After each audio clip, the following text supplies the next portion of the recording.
For those of you that have been following along with some of these Advent themes over the past couple of weeks, talking about things like hope and what a liturgical, a more traditional approach to Christmas time can bring in the way that we think about the biblical story, the story of Jesus, and some of the themes.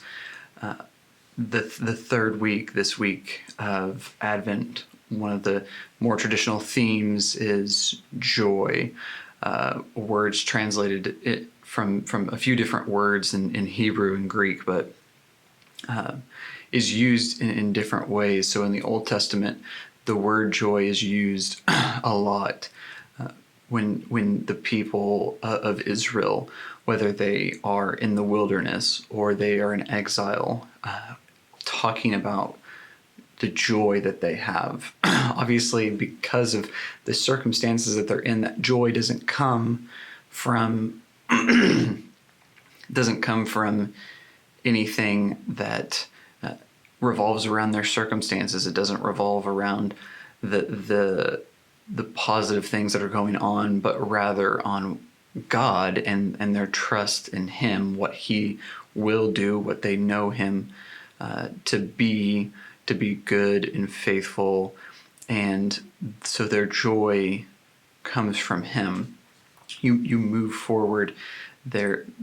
That joy culminates in a passage like this, and it says in Luke 2:9, "Then an angel of the Lord stood before them, and the angel of the Lord shone around them, and they were terrified. But the angel said to them, 'Don't be afraid, for look, I proclaim to you good news of great joy, that there will be for all the people. Today in the city of David a Savior was born for you, who is the Messiah, the Lord.'" And so you see something like this, and now for us as Christians, our joy comes from what God has done, what He's done through His Son, through His birth, through His death and His resurrection. But in this season, we can think about and focus on the joy that comes from the birth of Jesus, what God has done, how He's intervened in the world and in our lives. And that's something that I think we need right now. And I think a lot of you out there, maybe your circumstances are difficult. The past couple of years have been difficult for you. Maybe even before then, this time of year or your life circumstances have not been ones that have brought a lot of joy. You've not been able to find joy in other things. And maybe you've tried to find joy in other things. There's lots of things in today's world where you can try to find joy and comfort and peace and happiness. And those things are fleeting. They're not permanent. They're temporary. They don't create a joy that lasts, that surpasses time.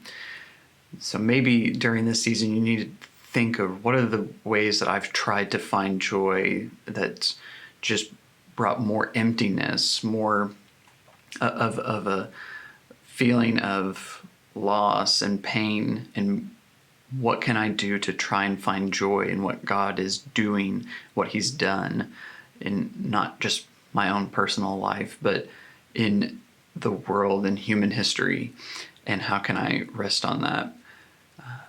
Thank you guys for watching these videos and interacting with all of that, sharing them, hitting like and subscribing. We're doing more stuff, and I hope that you guys can join us in the next few weeks for a lot of Grace Community Church's Christmas Eve services and Christmas services. You can find all of that at gccbartlesville.org.